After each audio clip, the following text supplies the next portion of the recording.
this was like 1986, and we had taken 3 weeks of vacation.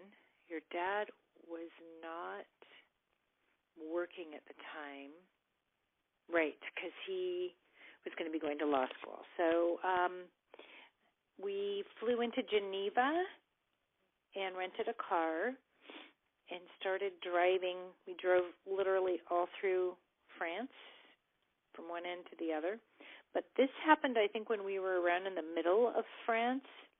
We had to get gas for the rental car. Even though your dad pretends that he knows how to speak French, it's probably a little bit more complicated. But at the time, there was either diesel or regular gasoline.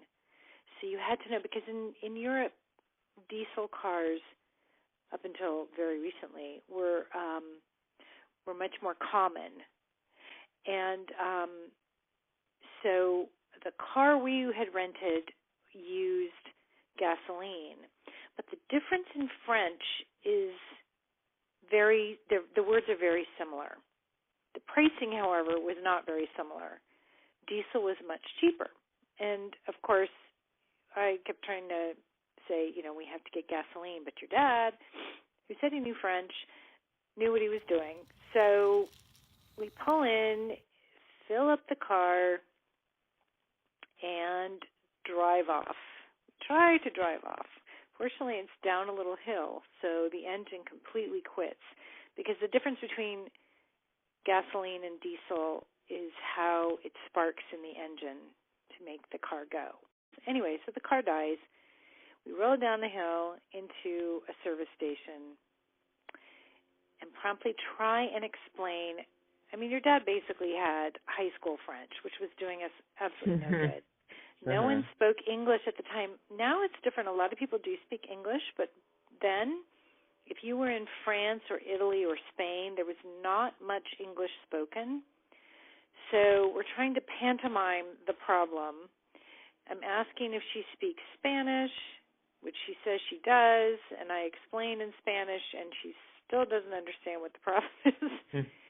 So anyway, a lot of pantomiming, gazole, not gasoline. So finally it dawns on them that we had made the mistake and filled the tank with diesel. So what happens is they need to drain the tank of all of the diesel and put in gasoline, right? So they raise the car up in the garage, and the mechanic is smoking a cigarette, and he's under the car, and it's dripping. He's starting to drain it of all the diesel that's in the tank. And, of course, we'd filled the whole tank, right? Smart of us. And so your dad is standing underneath the car with the mechanic who has a cigarette in his hand. Now, probably diesel won't spark. I don't really know. But I'm telling your dad, get away from this guy. You're standing. He's going to ignite the whole place.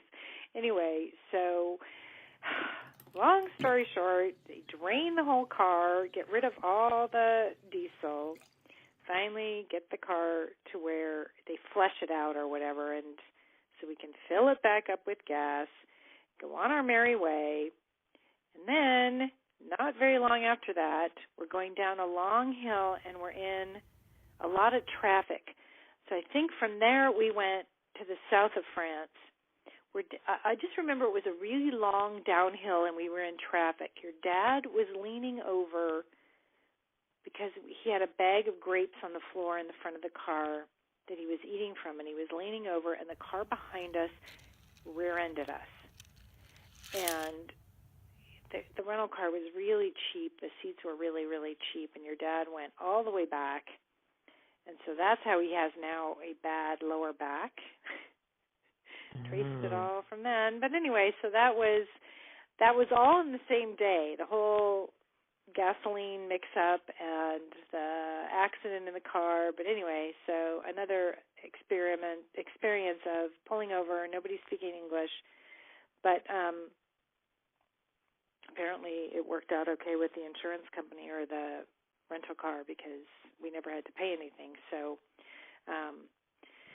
But that was the story of not exactly knowing what type of fuel to put in your car, and that sort of caused a lot of chaos and confusion.